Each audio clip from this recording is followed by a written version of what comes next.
The Zorvan had not lost a war in 9,000 years. This was not a guess or an old story passed down through generations. It was a fact that every single species in the known galaxy could prove by looking at the records. 9,000 years of battles, conflicts, and fights, and every single time the Zorvan had won. Not by luck, not by accident. They had won because they had built a system, and that system worked better than anything anyone else had ever come up with.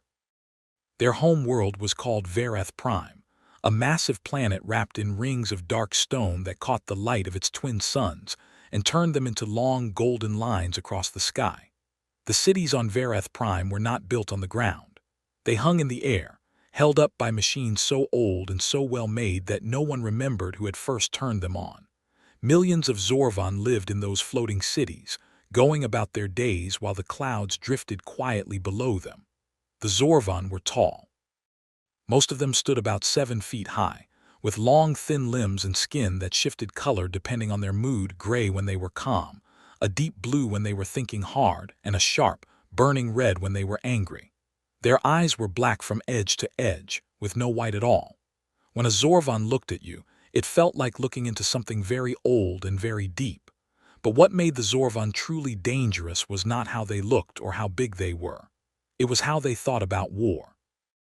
A long, long time ago, back before any other species had even figured out how to leave their own planet, the Zorvan had studied conflict the way other civilizations studied science or art. They had taken every battle ever fought on their world, broken it down piece by piece, and rebuilt it into a set of rules. These rules told them exactly how to fight, exactly how to win, and exactly how to keep winning after that. They called it the doctrine of perfect engagement, and it had never failed them. The doctrine said that war was simple. It said that any fight could be won if you had enough ships, enough weapons, and enough knowledge about your enemy. You study them. You find out what they can do and what they cannot. You place your forces in the right spots, and then you attack at the moment when they are weakest. That was it. That was the whole thing, and it had worked every single time for 9,000 years. The person in charge of making sure the doctrine kept working was a Zorvan named Solon Krath.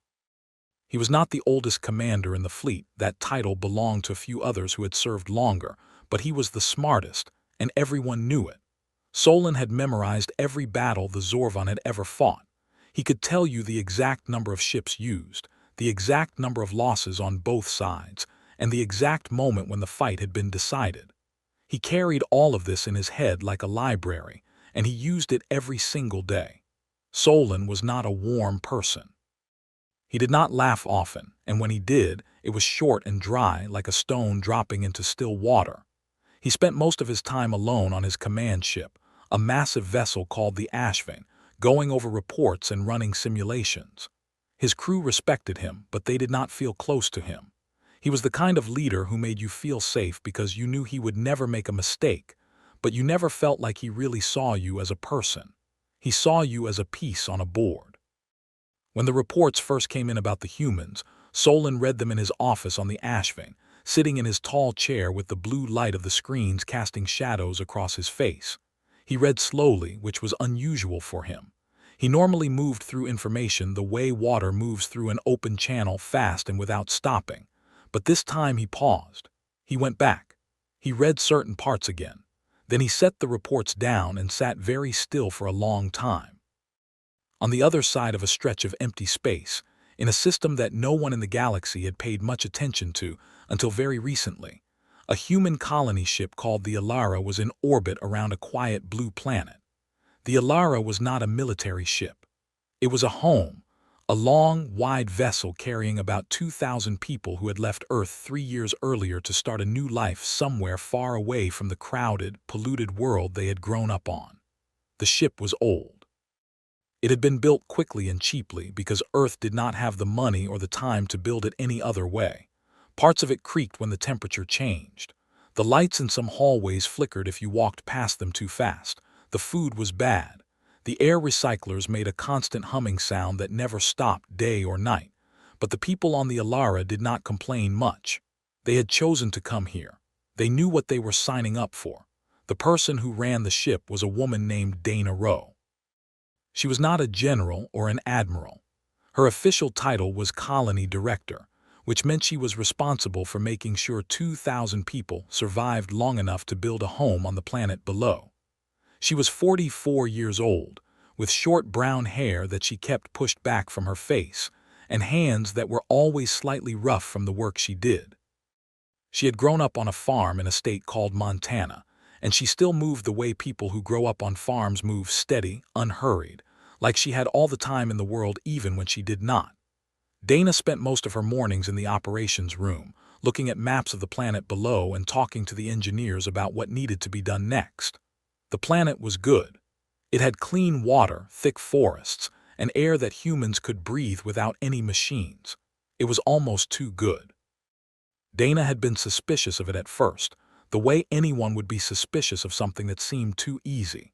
But the scientists had checked it over and over, and every time they came back with the same answer. The planet was safe. One morning, Dana was going over the water filtration plans when a young man named Carlos Vega came into the room with a look on his face that she had learned to pay attention to. Carlos was the ship's communications officer, and he was usually calm and easy to be around. But that morning his face was tight, and he was holding his datapad with both hands like he was afraid it might fly away. "Director Rowe," he said, "you need to see this." The something on the scanners turned out to be a ship, not a human ship, not anything they had ever seen before. It had appeared at the edge of their sensor range about 6 hours earlier, and Carlos had spent all of that time trying to figure out what it was before he decided it was time to tell someone else. It was big. About 4 times the size of the Alara, and shaped like nothing Dana had ever seen in any textbook or training manual. It looked almost like a blade, long and flat and curved slightly at the edges, as if it had been bent by some enormous force. It was not moving. It was just sitting there at a distance of about 200,000 kilometers, doing nothing at all. Dana looked at the screen for a long time without saying anything. Then she turned to Carlos. "Has it done anything? Sent any signal?" "Change position." Carlos shook his head. "Nothing. It has just been sitting there. No signals at all." Dana nodded. She had read the reports that Earth had sent before they left, the ones that talked about the possibility of finding other intelligent species out here. Those reports had been written in a dry, careful way, like the people who wrote them were not really sure any of it would ever happen. But now it was happening, and Dana felt something settle into her chest that she could not quite name. It was not fear exactly. It was something closer to the feeling you get when you realize that the world is much bigger than you thought it was. "Wake everyone up," she said. "The whole crew. I want everyone at their stations." On the other side of that stretch of empty space, Solon Krath was not sitting still anymore. He was in the war room of the Ashvane, surrounded by a dozen of his best officers, and he was talking fast. This was unusual for him. Solon usually spoke slowly and clearly, choosing each word like he was picking stones from a riverbed. But today he was moving quickly because the situation was moving quickly and he did not want to lose the advantage. "The humans are exactly what the reports said they would be," he told his officers. "A small group, no military ships, no weapons that could do real damage to us. They are here to build a colony, nothing more. They do not know we are watching them." One of his officers, a tall female Zorvan named Siraven, leaned forward. "Then why do we need a war room? We could simply make contact. Tell them this area belongs to us. They would leave." Solon looked at her. His skin was its usual calm gray, but there was something in his black eyes that made Sira sit back just a little. "Because making contact is not the point," he said. "The point is to make sure they understand that they have no choice. If we simply ask them to leave, they might say no. They might argue. They might send word back to their home world, and then more of them will come and we will have a problem that is much bigger than it needs to be." He turned back to the screen, where a holographic image of the Alara and the planet below it rotated slowly in the blue light. "We watch them for now. We learn everything we can about how they think, how they act, and what they are afraid of.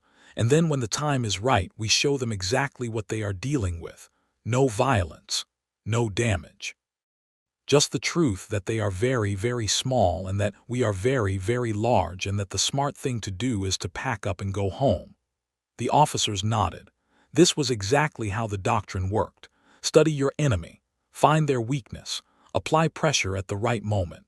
Clean, simple, and as it had been for 9,000 years, effective. Over the next 2 weeks, Dana and her crew did not see the Zorvan ship. It stayed far enough away that it did not show up on their basic scanners, and the Zorvan were very careful not to do anything that would give them away. But Dana noticed something else. Small things. Things that did not quite make sense. The communications relay that connected them to Earth had been working perfectly for 3 years. Then, overnight, it stopped. Not in a way that looked broken. There was no error message, no obvious damage. It simply stopped sending. Carlos checked it 3 times and could not find anything wrong with the equipment. The signal was just not going through. Then the automated weather satellites they had placed around the planet started giving strange readings. 2 of them went dark at the same time, for exactly 47 minutes, and then came back on as if nothing had happened. When Carlos checked the data from those 47 minutes, there was nothing there, just blank space where the information should have been. Dana did not panic. She had spent her whole life dealing with problems that did not have easy answers, and she had learned that the worst thing you could do in a situation like this was let fear make your decisions for you. So she gathered her people, not just the crew, but everyone on the ship, all 2,000 of them, and she told them exactly what was happening. "Something is out there," she said, standing in the main hall with the lights dim and the faces of 2,000 people looking back at her. "We do not know what it is yet. We do not know what it wants, but I am not going to pretend it is not there, and I am not going to hide from it. We are going to find out what is going on, and we are going to deal with it together." One of the people listening to Dana that day was a man named Pete Garza. Pete was not important, at least not in any way that the records would show. He was a mechanic, one of about 30 on the Alara who spent their days fixing things that broke, replacing parts that wore out, and keeping the ship running. He was short and stocky, with grease-stained hands and a habit of chewing on the inside of his cheek when he was thinking about something. Pete had spent a lot of his life thinking about things. Not big, important things like politics or science. Small things. Quiet things. The way a machine sounded when something inside it was not right. The way the air felt different in one part of the ship compared to another. The way people acted when they were scared but did not want to show it. After Dana's speech, Pete went back to his work in the lower decks of the Alara. He was fixing a coolant pipe that had started to leak the week before, and it was the kind of job that took most of the day and required him to be in a small crawl space, lying on his back, working by the light of a handheld lamp. It was quiet down there. The sound of the ship was muffled, and Pete could hear his own breathing and the occasional drip of coolant hitting the metal floor. He was about 2 hours into the job when he noticed the vibration. It was very small, so small that if he had been standing up or moving around, he probably would not have felt it at all. But he was lying still, and his back was pressed against the metal floor of the crawl space, and he could feel it through the metal like a heartbeat. A slow, steady pulse. It was not coming from the Alara. Pete knew every sound and every vibration that ship made. This was something else, something outside. He put down his tools and lay very still, listening. The vibration went on for about 3 minutes and then it stopped. Pete waited for 10 more minutes to see if it would come back. It did not. He climbed out of the crawl space and went to find Carlos. Carlos listened to Pete's report with the kind of serious attention that meant he was taking it seriously, but did not yet know what to do with it. He ran the data through the ship systems twice, and both times he got the same result. There had been something there. A signal of some kind, very low frequency, very brief. It had come from a direction that was not the planet and not any of the satellites they had placed in orbit. "It came from out there," Carlos said, pointing vaguely in the direction of open space.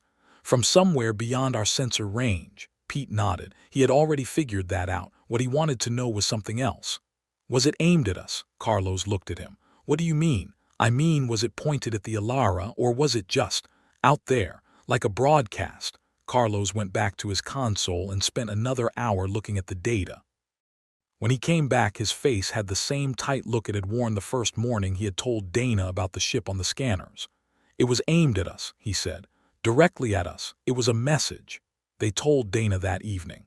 She listened without interrupting, asked a few questions, and then sat quietly for a while with her hands folded in her lap. Finally she said, "Can we send one back?" "Yes," said Carlos. "But if there is someone out there listening, they will know we know about them." Dana looked at him with an expression that was almost a smile. "Good," she said. "Let them know." The report reached Solon Krath within hours. He read it in his office alone with the door sealed and the lights turned down low. When he finished, he sat back in his chair and let out a long, slow breath through his nose. It was not supposed to happen like this. The doctrine was clear. You observe without being seen. You gather information. You plan. And only when you are completely ready do you reveal yourself. The humans were not supposed to know they were being watched. That knowledge changed things. It gave them a reason to be alert, a reason to be careful, a reason to think about what they might be up against. Solon did not blame anyone. The error was small, a single low-frequency pulse that should have been masked better. But it was still an error, and Solon did not like errors. He had built his entire career on the idea that mistakes could be avoided if you planned well enough. And now, for the first time in a very long time, he was confronted with the fact that his plan had a crack in it. He called a meeting with his officers and told them the situation had changed. They would need to move faster now. The humans knew something was out there. If they sent a message back to their home world, more humans would come and the situation would become much more complicated. "We make contact," Solon said. "Formal contact. We tell them who we are. We tell them this space belongs to us. And we make it very clear that they need to leave." Siraven, who had suggested something similar before, nodded, but there was something in her expression, a small flicker of uncertainty, that Solon chose not to notice. 3 days later, a Zorvan vessel appeared on the Alara's scanners in plain sight. Not 200,000 kilometers away this time, just 50,000. Close enough to see on the basic displays. Close enough that everyone on the ship knew it was there within minutes. Dana was in the operations room when the alarm went off. She did not run. She walked to her station, sat down, and looked at the screen. The ship was enormous, a dark shape against the stars, blunt and heavy and clearly, obviously built for war. It did not look like a ship that carried scientists or farmers. It looked like a weapon. The message came through on every frequency at once. It was not in English, but the ship's translation systems, basic as they were, picked up the mathematical structure of it quickly. Prime numbers, geometric patterns, a universal language that any intelligent species would recognize. And then once the basic connection was established, a spoken message, translated imperfectly but clearly enough to understand. The Zorvan said, "We are the Zorvan. This region of space is ours. You are here without permission. You will leave within 30 days. This is not a request." The operations room was silent for a long time after the message finished playing. Dana looked at the faces of the people around her, Carlos, Pete, the engineers, the scientists, all of them staring at the screen or at each other or at nothing at all. She could see the fear in some of them, not all of them, but some. She took a breath. "Okay," she said. "Let's think about this." That night, Dana held a meeting with everyone who wanted to come. Not just the crew. Anyone on the Alara who wanted to be in the room could be there. About 600 people showed up, packed into the main hall, sitting on the floor, leaning against the walls, standing in the back. Dana stood at the front, and she did not use a podium or a screen or any kind of presentation. She just talked. She told them what they knew. She told them what they did not know. She told them that the Zorvan had given them 30 days to leave, and that leaving was an option they could choose if they wanted to. Then she asked the room what they thought. The first person to speak was a woman named Helen Pratt, who ran the farming section of the ship. Helen was 62 years old and had the kind of face that looked like it had seen a lot of weather. She stood up slowly and said, "I spent 30 years on Earth trying to find a place where we could grow food without poisoning the ground. This planet is that place. If we leave, where do we go? Back to Earth. Back to the same dirt that was killing us."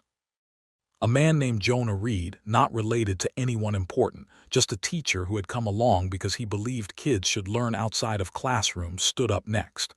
"If they have 9,000 years of winds behind them, what makes us think we can do anything except what they say?" The room got quiet. It was a fair question, and everyone knew it. Dana let the silence sit for a moment. Then she said, I am not saying we fight them. I am saying we do not give up before we even try to talk to them. They told us to leave. They did not tell us why. They did not ask us anything. They just gave us an order." She looked around the room. "I think we should send a message back, not to argue, not to threaten, just to say that we heard them and that we have questions and that we would like to talk." It took another 2 hours of discussion before the room agreed, but they did agree.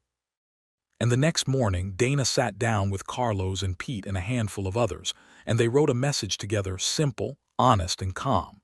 They sent it out into the dark, aimed at the Zorvan ship, and then they waited. Solon read the human message in his office, alone, the same way he had read the first reports about them. He read it slowly. He read it twice. And then he sat back and stared at the wall for a very long time. The message was not what he expected. The doctrine predicted that a species in this position would do one of two things: either comply immediately or resist with aggression. The humans had done neither.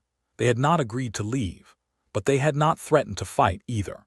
They had simply said that they understood the Zorvan's position, that they did not want any trouble, and that they would like to have a conversation about the situation before they made any decisions.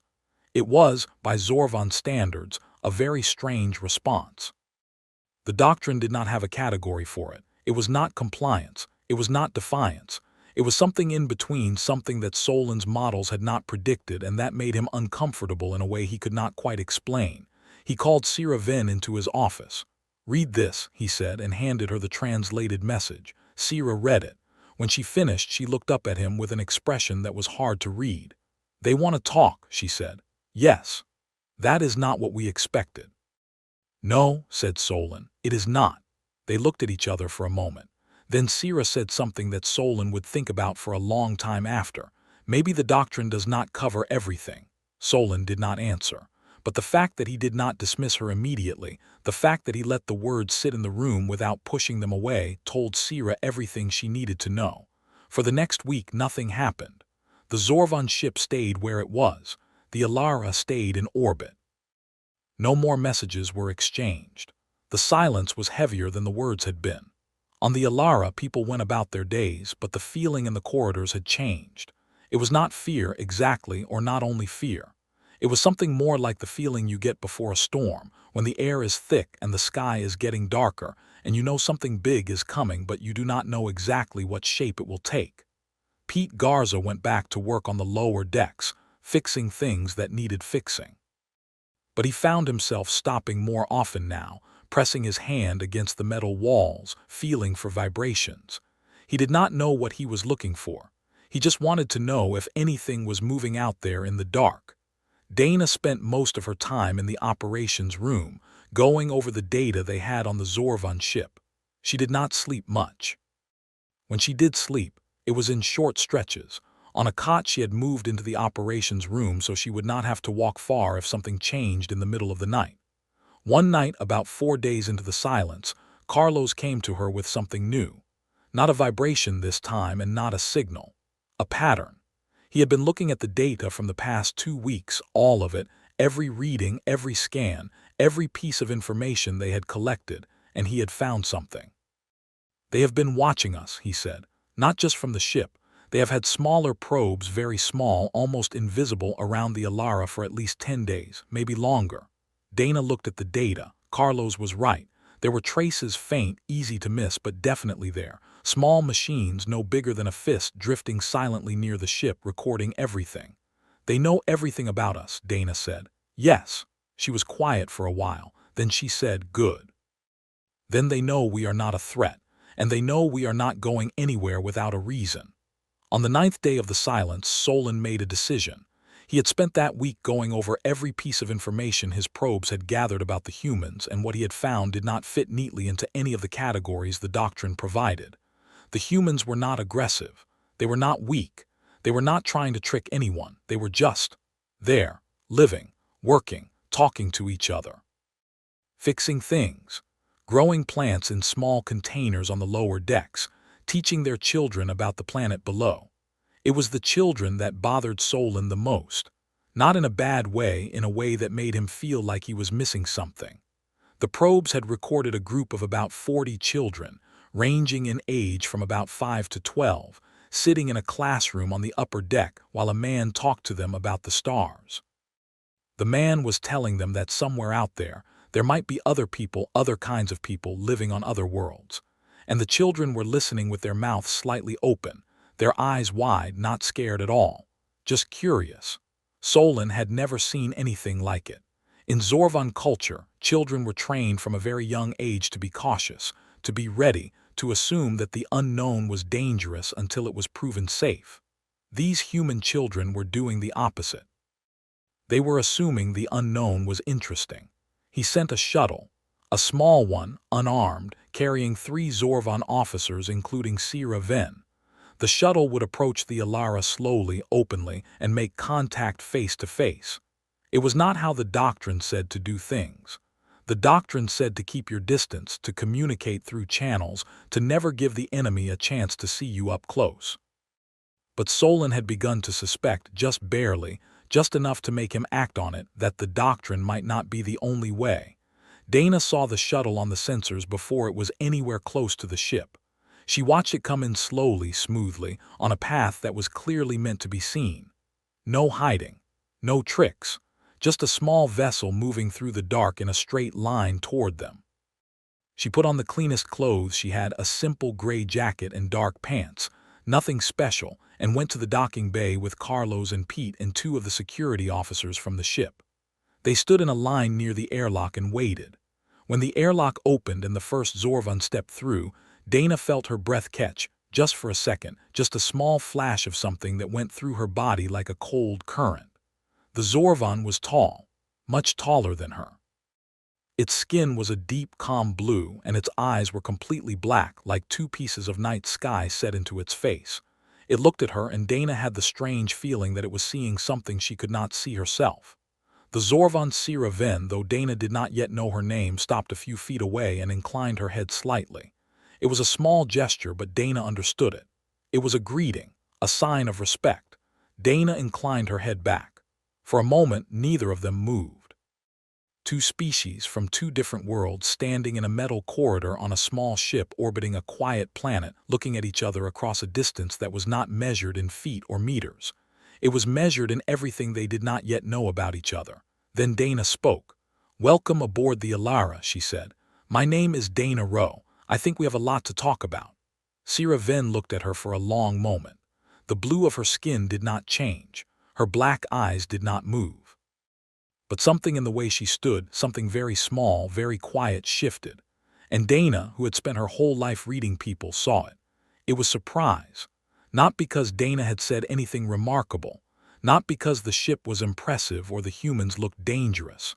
Sira Ven was surprised because Dana Rowe did not look afraid.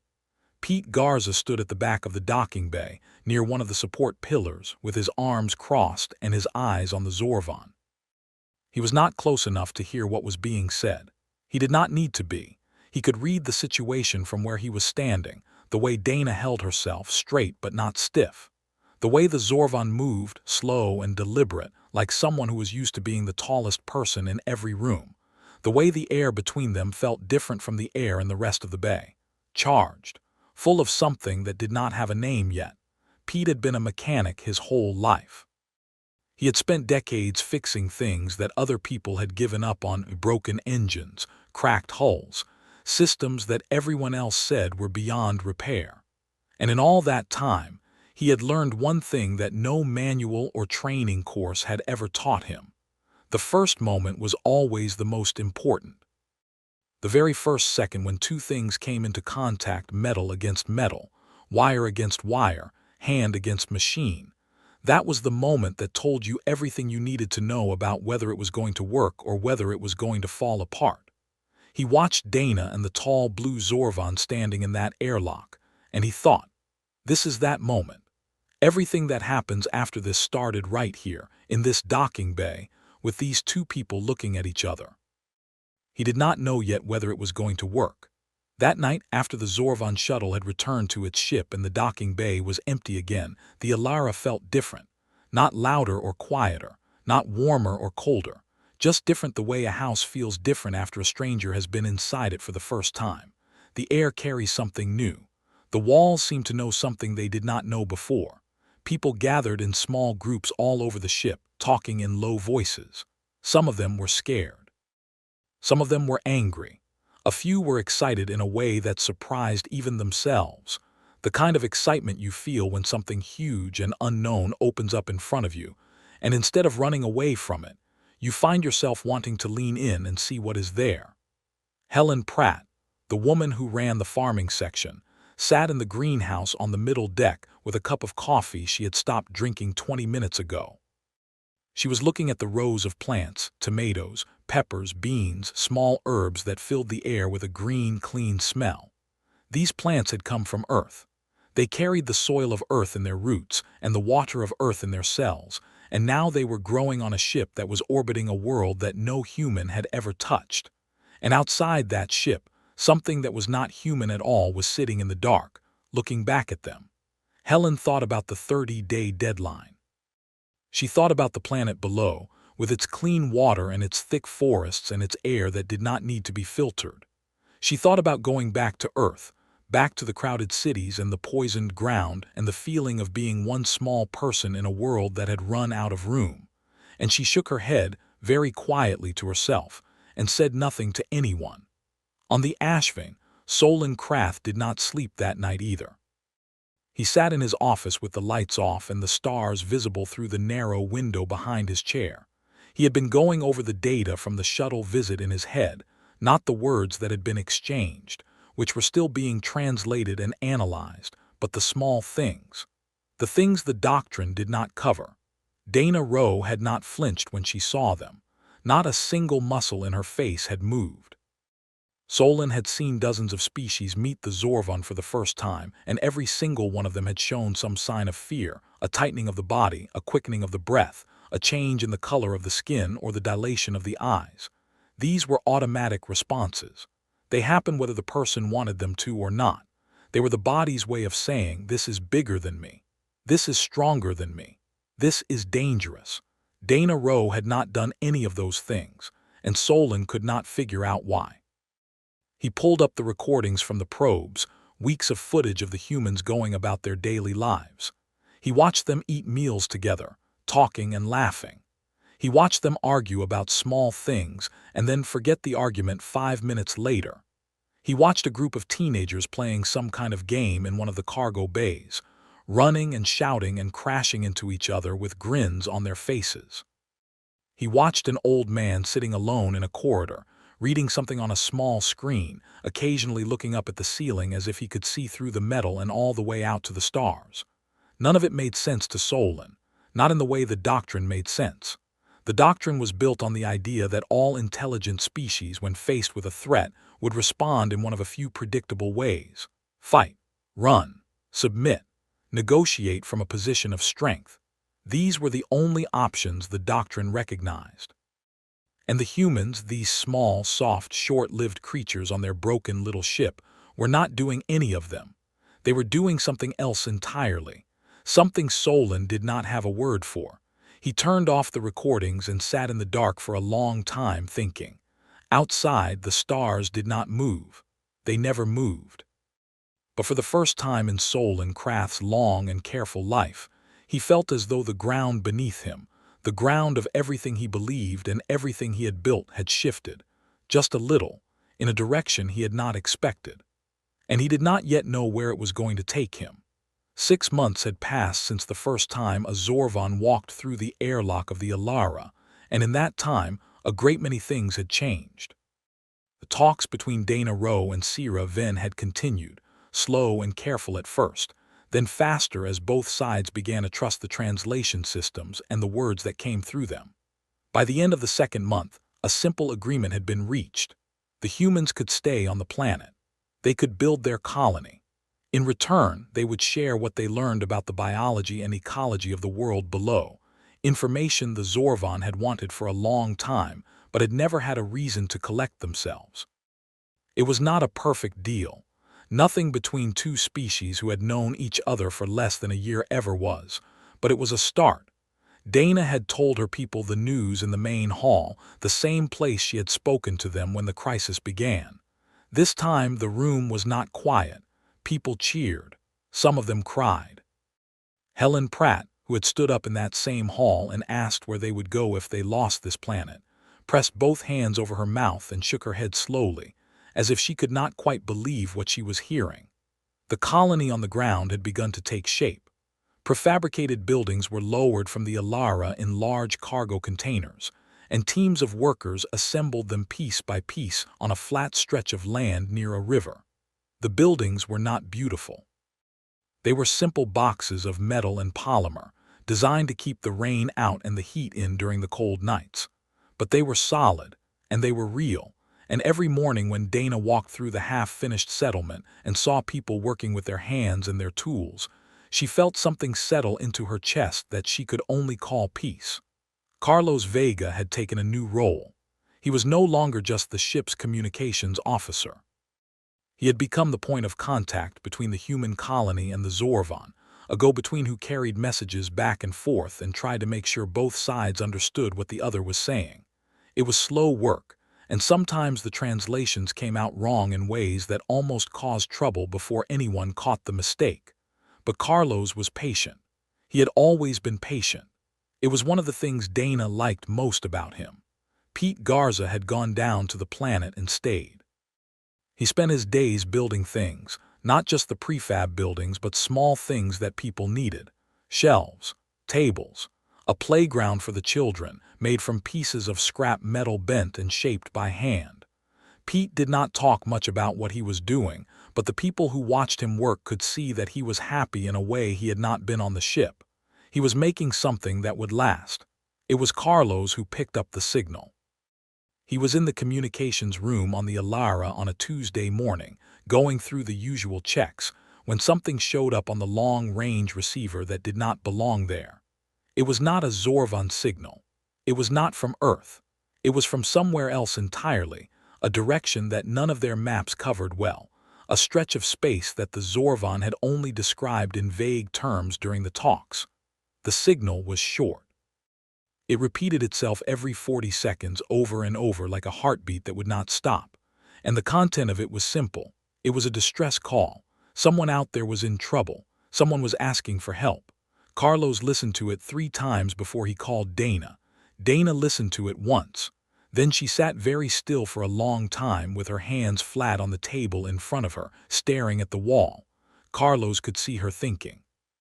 He had learned to read her face over the past 6 months.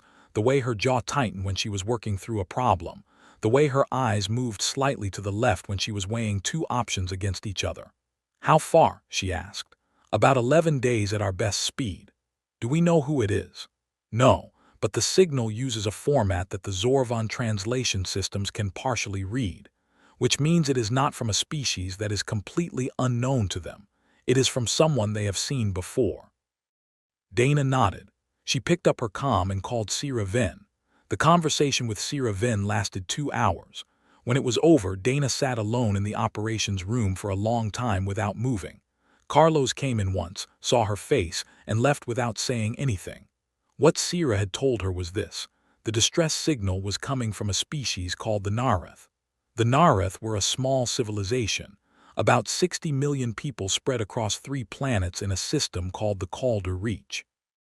They had been at war with a much larger empire called the Kas for the better part of 2 years. The Kas had been moving through the Calder Reach system by system, burning out colonies, taking over planets, and leaving nothing behind but empty ground and silence. The Zorvan knew about all of this. They had known for months, and they had chosen not to get involved. The doctrine, Sira explained carefully, in a way that suggested she was not entirely comfortable with the explanation herself, said that this kind of conflict was not their problem. The Nareth were not Zorvan allies. The Kas were not Zorvan enemies.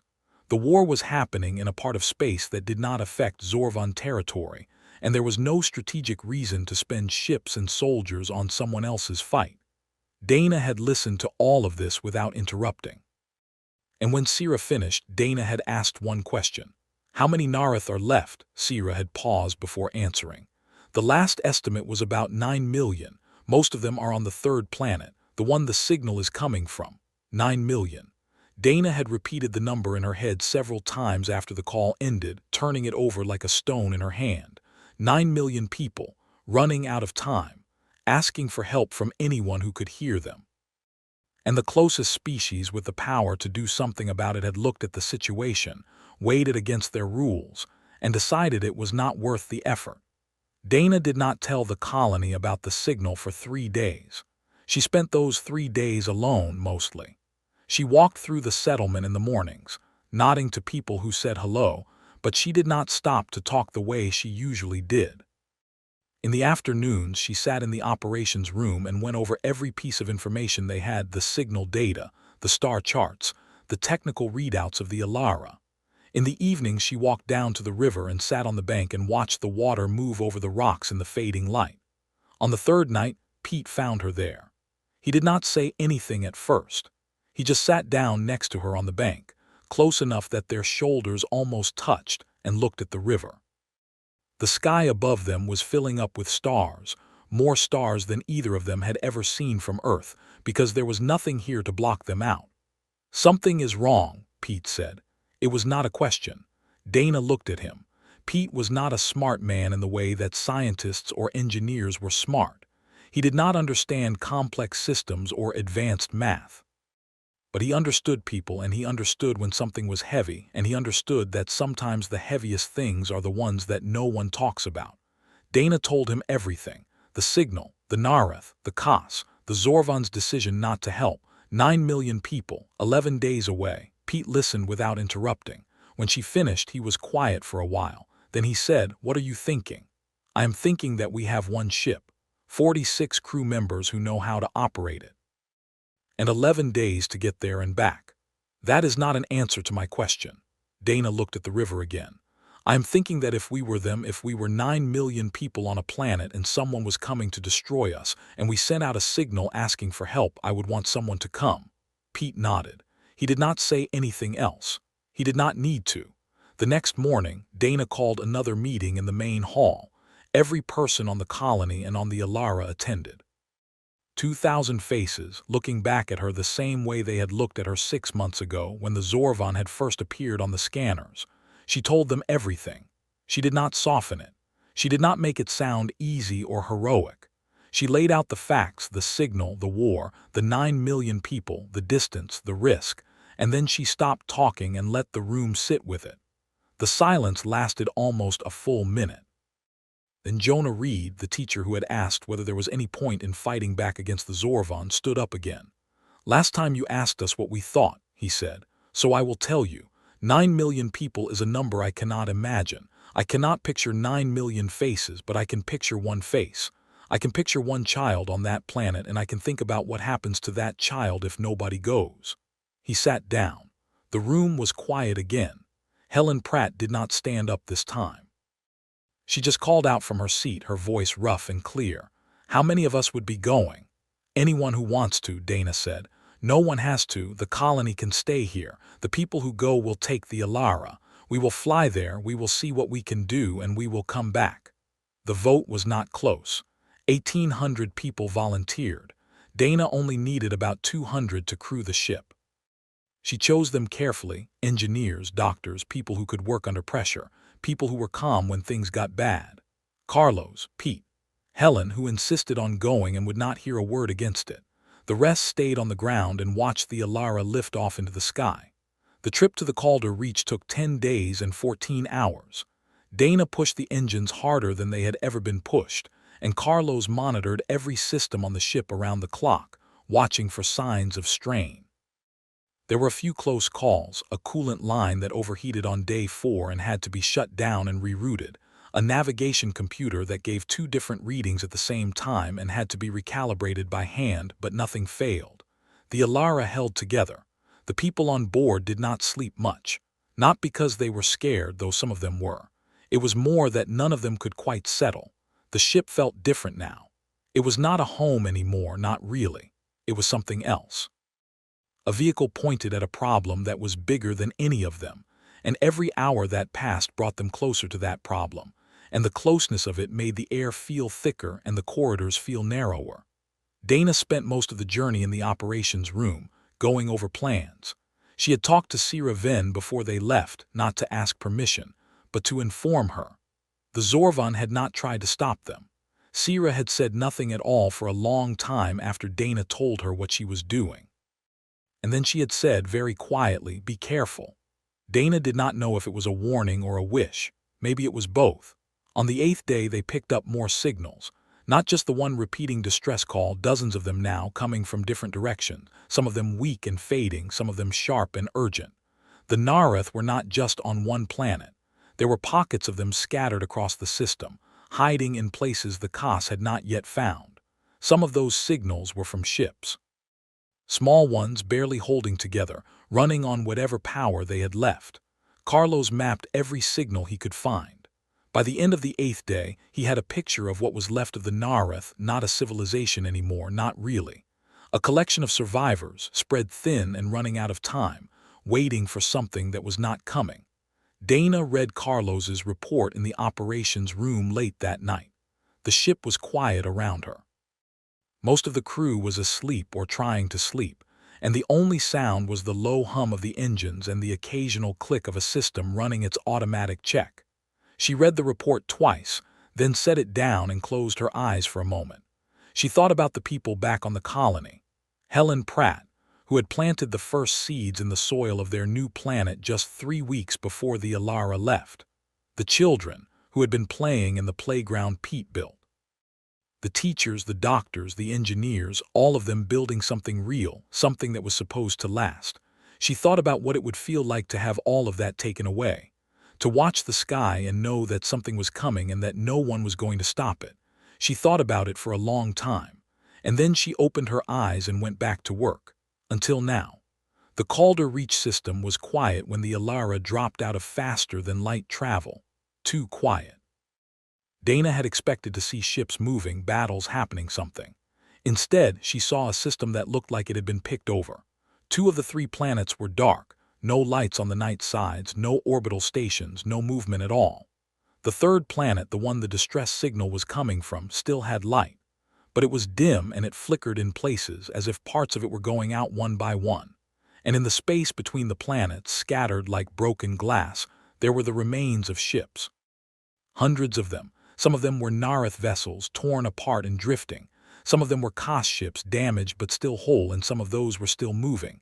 Dana looked at the sensor display for a long time. Then she turned to Carlos. "How many Kos ships are active?" Carlos swallowed before he answered. 37. Most of them are near the 3rd planet. They are in a loose formation, looks like they are getting ready for something. Getting ready for what? A ground assault. The planet still has defenses, but they are weak. The Kos are waiting for the right moment to push through. Dana nodded. She had expected something like this. The Kos were not going to leave 9 million people alone forever. They were just taking their time, making sure the job would be done right. She turned to face the room. Every person on the bridge was looking at her. Their faces were not afraid. They were not calm either. They were the faces of people who had come a very long way for a very difficult reason, and who were now looking at the thing they had come for, and who were trying to figure out what to do next. "Okay," Dana said. "Let us talk about this." The plan Dana came up with was not a battle plan. It was not supposed to be. The Alara was not a warship. It did not have weapons that could do real damage to 37 Kos vessels. If Dana had tried to fight them head-on, the Alara would have been destroyed in minutes, and everyone on board would have died, and the Nareth would have been no better off than before. So Dana did something different.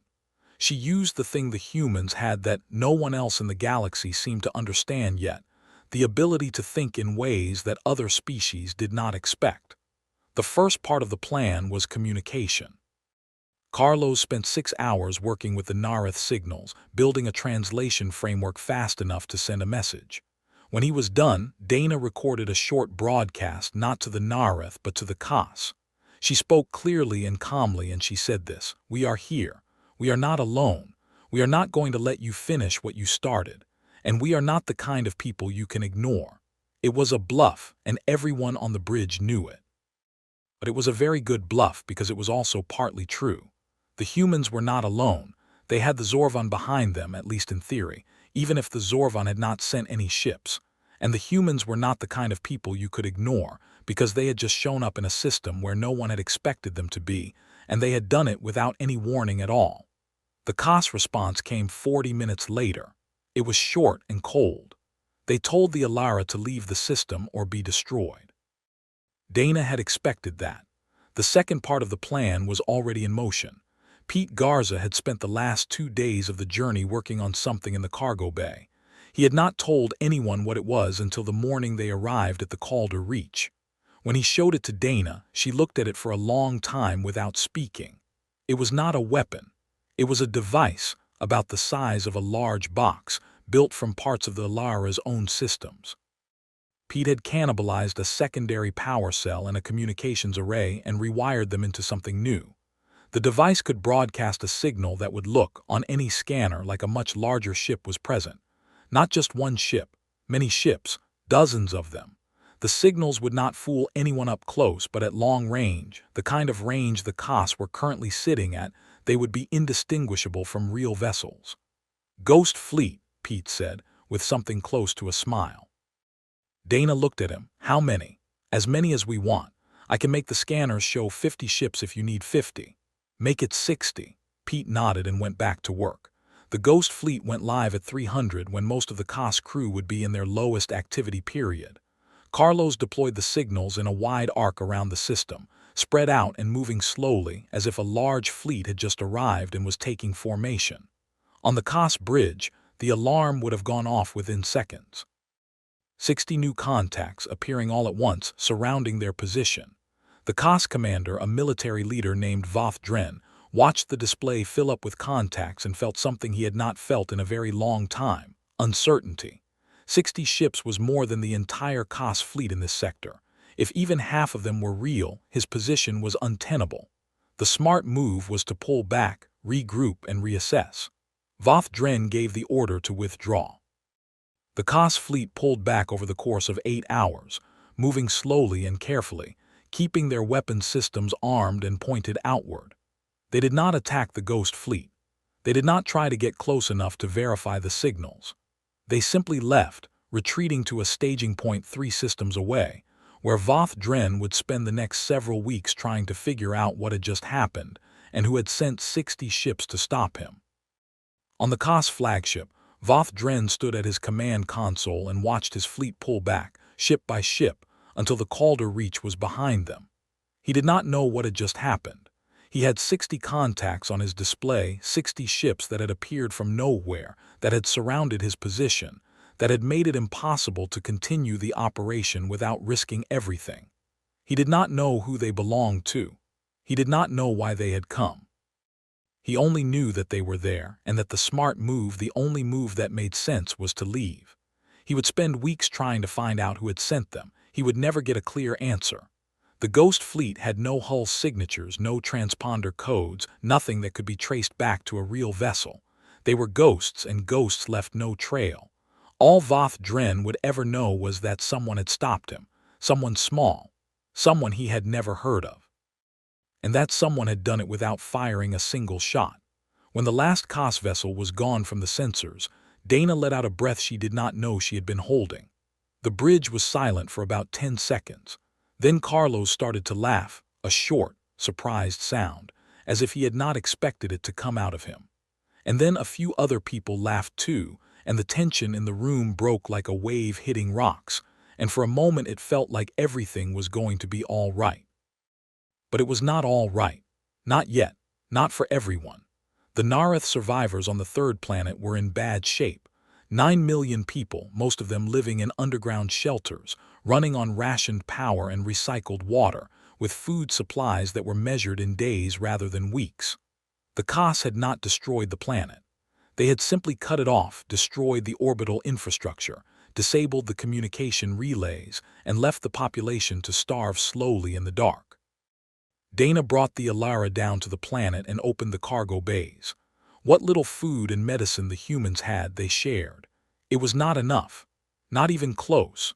But it was something, and the Nareth, the ones who came to the landing site and stood in the dust and looked up at the human ship with eyes that had not seen hope in a very long time, understood what it meant.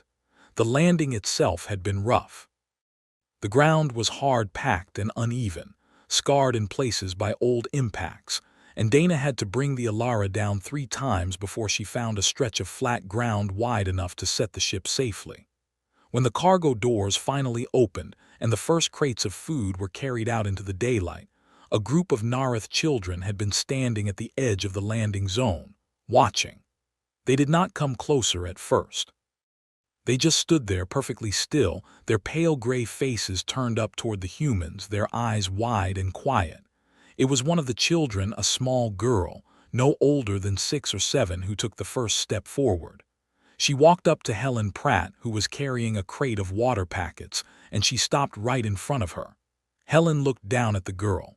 The girl looked up at Helen. And then the girl reached out and touched the crate with one small hand, very gently, as if she was checking to see if it was real. One of the Nareth who came to the landing site was a woman named Lyra. She was not important in any political or military sense. She was a teacher. She had taught young Nareth children about the history of their world before the war started, and the schools closed and the children went underground and stopped learning anything at all. Lyra was thin. Her skin, which was a pale gray color with faint lines of darker gray running across it like rivers on a map, had a dry, papery look that came from not enough food and not enough sunlight.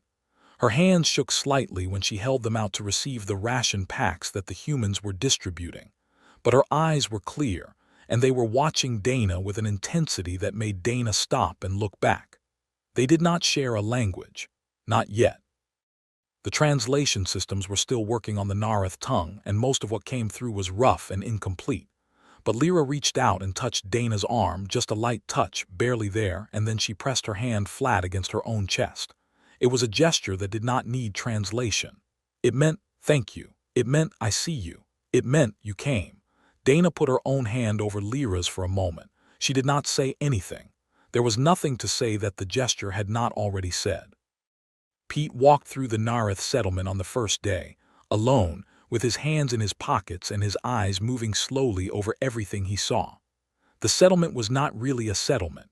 It was a hole in the ground, a vast network of tunnels and chambers that had been dug out over the course of 2 years, by hand and by machine, while bombs fell on the surface above. The tunnels were lit by small strips of light along the ceiling, most of them flickering or dim. The walls were rough stone in some places and smooth metal panels in others, bolted together in a way that spoke of desperate repair work done under pressure. The air was thick and warm and carried the smell of too many people in too small a space, sweat and dust, and something faintly sour that Pete could not identify. Water dripped somewhere in the distance, a slow and steady sound that never stopped. The tunnels were crowded. People sat in clusters, leaning against the walls, some of them sleeping, some of them just staring at nothing. A few of them looked up when Pete walked past. Their eyes followed him with a kind of curiosity that was not quite hope and not quite fear, but something in between, like they were not sure yet what he meant for them. Children sat in small groups, very quiet, not playing any games. Some of them held small objects in their hands, toys, maybe, or pieces of something that used to be a toy, worn smooth from being held too long. An old man was writing something on a piece of metal with a tool that sparked when it touched the surface, a record of some kind, Pete guessed. A history. Something to prove that these people had existed, in case no one else remembered. Pete stopped in front of the old man and watched him work for a while. The man did not look up. He just kept writing, one symbol at a time, slow and careful, as if each one mattered more than the last. Pete did not understand the symbols. He did not know what the man was writing, but he understood the act itself, the need to put something down, to leave a mark, to say, "We were here." He understood it the way he understood machines, not with words, with something deeper. He went back to the Alara that evening and started working on something new. He did not tell anyone what it was for 3 days. On the 5th day after the Kos withdrew, a Zorvan fleet appeared at the edge of the Calder Reach system. Not a large fleet, 12 ships, all of them transport and support vessels, none of them warships. They carried food, water, medical supplies, and construction equipment, enough to keep 9 million people alive for months while a longer-term solution was worked out. Sira Ven was on the lead ship. She did not contact Dana before she entered the system. She simply appeared, the way the Zorvan had appeared the first time, and let her presence speak for itself.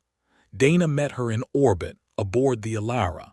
They sat across from each other in the small conference room, and for a while neither of them said anything. The silence was not uncomfortable. It was the kind of silence that comes after something important has happened and both people know it, and there is nothing to say that would make it bigger or smaller than it already is. Finally, Sira spoke. The Zorvan Council has decided to assist with the resettlement of the Nareth survivors. Why? Dana asked. It was not an accusation. It was a real question. Sira was quiet for a moment. Her skin was its usual calm blue, but there was something in the way she held herself, a slight tension in the shoulders, a stiffness in the neck that told Dana the answer was not simple. Because you showed us something, Sira said at last. We have spent 9,000 years building a system that tells us how to win wars, and you came here and solved a problem without fighting a single battle. You made 60 ships appear out of nothing. You fed people who were not your own. You did things that our system does not have words for. She paused. We are beginning to think that our system does not have enough words. On the 7th day, Pete brought what he had been working on down to the surface. It was not a weapon or a device or anything that could be called useful in any practical sense. It was a structure, a frame made of metal, about 8 feet tall and 12 feet wide, with a flat surface at the top that Pete had polished until it gleamed. It was a stage. He had built it in the cargo bay using scrap from the Alara, and he had carried it down in pieces and assembled it on a flat piece of ground near the entrance to the largest Nareth tunnel. When it was done, he stood back and looked at it for a while, and then he went and found Lyra. He did not explain what it was for. He did not need to. Lyra looked at the stage, and then she looked at Pete, and something moved across her face, something that had been gone from her for a very long time. It was not happiness exactly. It was something before happiness, something like the first breath you take after being underwater for too long. That evening, Lyra stood on the stage and spoke to a crowd of about 300 Nareth. Pete did not understand a single word she said, but he watched the faces of the people listening, and he saw the way they changed. The way the blankness in their eyes started to fill up with something, the way their shoulders dropped and their hands unclenched and their breathing slowed. Whatever Lyra was saying, it was working. She was reminding them that they were still people, that they still had a story, that the story was not over. Pete stood at the back of the crowd, leaning against a rock, and watched. He did not smile. He did not need to. The thing he had built was doing what it was supposed to do, and that was enough. 2 weeks after the Alara had arrived at the Calder Reach, Dana stood on the surface of the Nareth planet in the early morning light. The sky above her was a pale, washed-out blue, and the air was cool and dry and smelled like dust and something green that she could not name. Behind her, the Nareth tunnels were still full of people, but the sound coming out of them was different now. There was talking. There was movement. Somewhere deep inside, someone was laughing, a short, surprised sound, as if they had forgotten they could do it. The Zorvan supply ships were in orbit, unloading cargo in long silver lines against the blue sky. The work would go on for weeks. The Nareth had a long road ahead of them, rebuilding, healing, finding a way to live again after everything that had been taken from them. It would not be easy. It would not be fast. And the costs were still out there somewhere, and the galaxy was still a place where wars happened and civilizations looked away, and the strong did what they wanted to the weak. But something had changed. Dana could feel it the way Pete felt vibrations through metal, not with her ears or her eyes, but with something deeper, something that had no name. The rules were not the same as they had been 2 weeks ago. Not for everyone, not completely. But for the Zorvan, who had watched a species with one broken ship and no weapons change the outcome of a war through nothing but stubbornness and cleverness, and the simple refusal to look away, for them, something had cracked open. A question had been asked that could not be unasked, and the answer was going to take a very long time to work out. Carlos came up beside her and handed her a cup of coffee, real coffee, the last of what they had brought from the Alara. She took it and drank it slowly, watching the sun come up over the hills. "How long do you think we should stay?" Carlos asked. Dana thought about it. She thought about the colony back on their own planet waiting for them. She thought about Pete, who had already started talking to a group of Nareth engineers about how to fix the water recyclers in the tunnels. She thought about Lyra, who had come to the Alara that morning and sat with Dana in the operations room and simply been there, not talking, just sitting, the way people do when they want you to know that you are not alone. "A little longer," Dana said. "We will stay a little longer." The sun kept rising. The ships kept moving in the sky above. And on the ground, in a place that had been close to the end of everything, people began very slowly, very carefully to start again. Behind her in the tunnels, Lyra was teaching again. Not in a classroom, there was no classroom yet. She was sitting on the ground with about a dozen children around her, and she was talking to them, and their faces were turned toward her the way flowers turn toward light. Dana did not know what Lyra was saying. It did not matter. What mattered was that the children were listening. What mattered was that someone was still telling the story. Pete had already started drawing up plans for something bigger than a stage. He had talked to a group of Nareth engineers that morning, and using hand gestures and rough sketches on a piece of metal, he had shown them what he was thinking. A building. A real one. Not underground, not made of scrap. A place where people could come together and sit and listen and remember. It would take months to build. It would take materials they did not have yet. But Pete was not the kind of man who let that stop him, and the Nareth engineers had looked at his drawings for a long time, and then they had nodded, and something had passed between them that did not need words. The galaxy was still a dangerous place. The costs were still out there. Other wars were still happening in other corners of space, and other civilizations were still looking away. Nothing had been fixed. Nothing had been solved, but something had been started, something small and stubborn and hard to put out, like a fire in wet wood. It burned slowly. It did not spread fast, but it burned. And that, for now, was enough.